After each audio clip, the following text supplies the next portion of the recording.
മഴ കനക്കുകയാണ്, ജനജീവിതം ദുസ്സഹമാവുകയാണ്. ആലപ്പുഴ പുന്നപ്ര നർബോനപുരത്ത് കടൽ കയറുകയാണ്. ഏതാണ്ട് 300 മീറ്ററോളം ദൂരം കടൽ എടുത്തു കഴിഞ്ഞിരിക്കുന്നു, കരയെടുത്തു കഴിഞ്ഞിരിക്കുന്നു. അവിടെയുള്ള കുട്ടികളുടെ കളിസ്ഥലങ്ങളും ആളുകൾ സൊറ പറഞ്ഞിരുന്ന സ്ഥലവും ഒക്കെ ഇപ്പോൾ കടലായി മാറിയിരിക്കുന്നു, തീരമില്ല. കളക്ടറും സബ് കളക്ടർ എല്ലാവരും വന്ന്, പോലീസ് എല്ലാവരും വന്ന് കണ്ടതാണ്. പക്ഷേ ആൾക്കാരോട് 25 ലക്ഷം അനുവദിച്ചിട്ടുണ്ടെന്ന് പറയുന്നുണ്ട്. ഒരു കഷ്ണം കല്ലുപരി വിടാൻ ആരും വന്നിട്ടില്ല. മഴയിൽ നിന്നും പോയിക്കൊണ്ടിരിക്കുക. ഈ ദുരിതം മാറ്റി തരണമെന്ന് സർക്കാരോട് ഞങ്ങൾ അപേക്ഷിക്കുകയാണ്. ഞങ്ങളുടെ ജീവിതം എന്ന് പറയുമ്പോൾ എൻ്റെ തൊട്ടടുത്ത് കിടക്കുന്ന എൻ്റെ വീടാണ്, കടലിൽ വീഴ്ചയായിട്ട് നിൽക്കലാണ്. അപ്പോൾ അത് ഞങ്ങൾ സഹായിക്കണമെന്ന് സർക്കാരോട് അപേക്ഷിക്കാനല്ലാതെ നിവർത്തികളില്ല.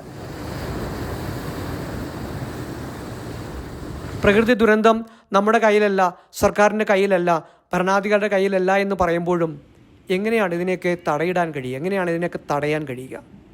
ആശ്വാസത്തിൻ്റെ വാക്കുകൾ കൊണ്ടോ അല്ലെങ്കിൽ വാഗ്ദാനത്തിൻ്റെ പെരുമഴ ചൊരിഞ്ഞത് കൊണ്ടോ ഇവിടെ സങ്കടങ്ങളൊന്നും മാറുന്നില്ല. ജീവിക്കാൻ കൊതിയാണിവർക്ക്. സമാധാനമായി സന്തോഷമായി ഉറങ്ങാനാണ് ആഗ്രഹം. ഉറക്കമില്ലാത്ത രാത്രികൾ സമ്മാനിച്ച് കടലിരമ്പം തുടരുകയാണ്, മഴ തുടരുകയാണ്. മനുവിനൊപ്പം ഐ പോളിഗാർഡൻ, ആലപ്പുഴ.